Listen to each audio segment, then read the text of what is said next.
Washington. President Trump said on Saturday that he had cancelled the secret meeting at Camp David with Taliban leaders and the president of Afghanistan and was calling off months-long negotiations that had appeared to be nearing a peace agreement, unbeknownst to almost everyone. Mr. Trump wrote in a series of tweets, Taliban leaders and the Afghan president, Ashraf Ghani, were headed to the United States on Saturday for what would have been a politically fraught meeting at the president's official Camp David retreat in Maryland. But Mr. Trump said that, in order to build false leverage, the Taliban had admitted to a suicide car bomb attack on Thursday that had killed an American soldier and 11 others in the capital of Kabul. I immediately cancelled the meeting and called off peace negotiations, he wrote, if they cannot agree to a ceasefire during these very important peace talks, and would even kill 12 innocent people, then they probably don't have the power to negotiate a meaningful agreement anyway, Mr. Trump added. How many more decades are they willing to fight? The president's announcement was startling for multiple reasons. A surprise summit at Camp David with leaders of an insurgent group that has killed thousands of Americans since the October 2001 invasion of Afghanistan would have been a sensational diplomatic gambit, on par with Mr. Trump's meetings with the once reclusive North Korean leader, Kim Jong-un. A senior administration official said the meeting had been planned for Monday, just 2 days before the anniversary of the Sept. 11, 2001 attacks, which were plotted from Afghanistan and led to the United States invasion of the country.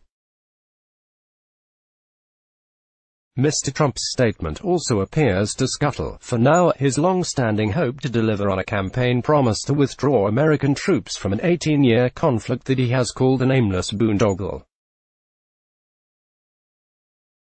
It comes amid stubborn resistance within Afghanistan's government about the peace agreement that had been under discussion, not only for security reasons but also because Mr.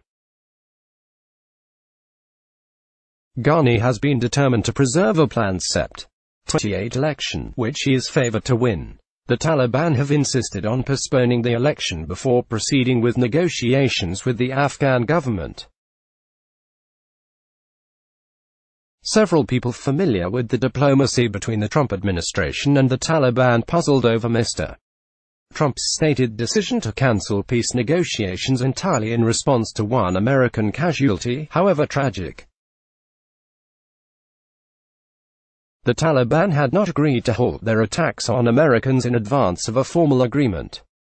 That raised the question of whether Mr. Trump might have been looking for a pretext because the talks had run into trouble. The development is sure to inflame a Washington political debate about the talks that until now had largely played out in national security circles to little public fanfare. Mr. Trump had been coming under growing pressure from conservatives not to hastily exit the country, while many leading Democrats have said they support peace talks leading to an American withdrawal. Many details of the scrapped Camp David meeting were unclear on Saturday night. The senior Trump administration official said that the decision to cancel the meeting had been made on Thursday, but that Mr. Trump had delayed his announcement. On Friday, Afghan officials confirmed that Mr. Ghani postponed a planned meeting in Washington. One person familiar with the diplomacy said that the plan for a Taliban visit to Washington had not been under discussion until about a week ago. Taliban representatives have not yet confirmed that they ever planned to attend such a meeting. It was also unclear whether Mr. Trump's halt to the peace negotiations would be permanent. The president has reversed such decisions in short order before. In May 2018, for instance, he abruptly cancelled his second summit with Mr. Kim, only to reschedule it days later.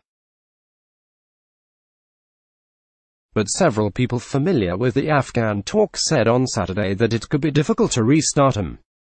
The negotiations have been underway since last winter, when Mr. Trump's special envoy for Afghanistan, Zalmay Khalilzad, began regular trips to Doha, Qatar, for grueling sessions with Taliban representatives.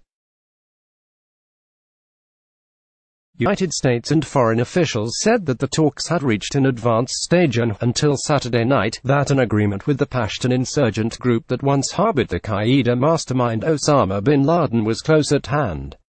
In 9 rounds of negotiations, Mr. Khalilzad painstakingly worked toward what was described as a phased peace agreement, initially a deal between the United States and the Taliban that would open the door for direct negotiations between the Afghan sides, before all of it came together into a final Afghan peace deal. Image at site of a suicide attack in Kabul last week. Mr. Trump said that the Taliban had admitted to one such attack that left an American soldier and 11 others dead. Credited Ayatollah amid EPA via Shutterstock. Mr. Khalilzad had proposed drawing down American military troops in exchange for a partial ceasefire by the Taliban. In a recent interview with the Afghan channel Telenews, he said 5,400 United States forces would leave Afghanistan within 135 days of a signed agreement. Under that tentative deal, the number of American troops would have initially been reduced to about what it was when Mr. Trump took office in 2017. As for the remaining 8,600 American forces, they would have left according to a gradual timeline, perhaps within 16 months. That would have allowed Mr. Trump, who has been routinely critical of expensive American interventions in the Muslim world, to declare that he had ended a long and increasingly unpopular conflict, and to boast that he had achieved an outcome his predecessor, President Barack Obama, sought in vain. Critics of the nascent agreement, including the former American commander in Afghanistan, the retired Army General, David H. Petraeus, had warned that it could lead to the return of al-Qaeda. Several invoked the cautionary example of Mr. Obama's troop withdrawal from Iraq, which many national security experts blame for the 2014 emergence of the Islamic State in that country. And in a Sept. 3 statement published by the Atlantic Council, 9 former senior American diplomats with extensive experience in Afghanistan warned that a major withdrawal of U.S. forces should follow, not come in advance of real peace agreement. Anarchy in Afghanistan after a premature American exit could prove catastrophic for U.S. national security, and would underscore to potential enemies that the United States and its allies are not reliable, the statement said. Such critics have pointed to a recent wave of Taliban attacks as a sign that the insurgent group cannot set aside violence. The bombing cited by the president involved a car bomb detonated on Thursday at a checkpoint near the American embassy in Kabul. Afghan government officials who have been briefed on the negotiations privately said Mr. Khalilzad did not force enough concessions from the Taliban to ensure stability as the American military leaves Afghanistan. One official said the agreement between Mr. Khalilzad and the Taliban would not have assured national elections on Sept. 28, as Mr. Ghani has demanded. Rather than requiring a nationwide ceasefire, it calls for a reduction of violence in Kabul and Parwan. And, the Afghan government official said, it may allow the Taliban to continue referring to itself in official conduct as the Islamic Emirate, as it did when the extremist group was ruling Afghanistan with fear. If anything, said one Afghan official, the negotiations appear to have only emboldened the Taliban.